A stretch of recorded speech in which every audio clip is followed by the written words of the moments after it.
So judges మీరు ఆ సీట్లో కూర్చున్నప్పుడు మీకు ఒక రెస్పాన్సిబిలిటీ ఉంది, జస్టిస్ చేసే ఒక రెస్పాన్సిబిలిటీ.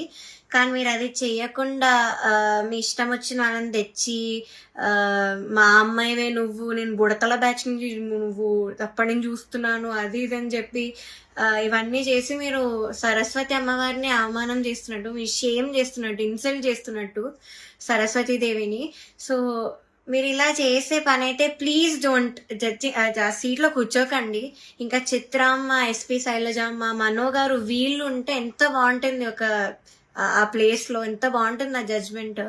సో అది మాత్రం చేయకండి, because what all you doing is injustice. మాలాంటి లైఫ్తో ఆడుకుంటున్నారు.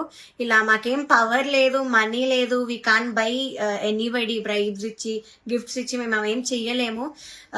నాకు అందుకే ఆపర్చునిటీస్ కూడా రాలేదు. వచ్చినవి కూడా ఇలాంటి కొన్ని క్యారెక్టర్స్ మధ్యలో వచ్చి లాగేసుకున్నారు అన్ని ఆపర్చునిటీస్.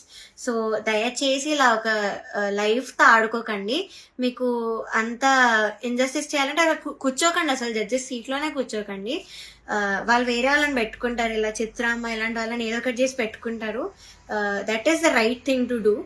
సో ఇప్పుడు నేను పెద్ద పెద్ద పేర్లను పాయింట్అవుట్ చేశాను, అంతా ఎక్స్పోజ్ చేశాను, ప్రొడక్షన్ని ఎక్స్పోజ్ చేశాను. So I know I'm in danger. ఆడియన్స్కి ఏం తెలియాలంటే, నాకు ఏమైనా అయినా, మా ఫ్యామిలీకి ఏమైనా అయినా, లేకపోతే మేము ఏమైనా చేసుకున్నా, సునీత గారు, Chandrabose garu, Keeravani garu, Gnapika productions, Anil sir is responsible for all of this.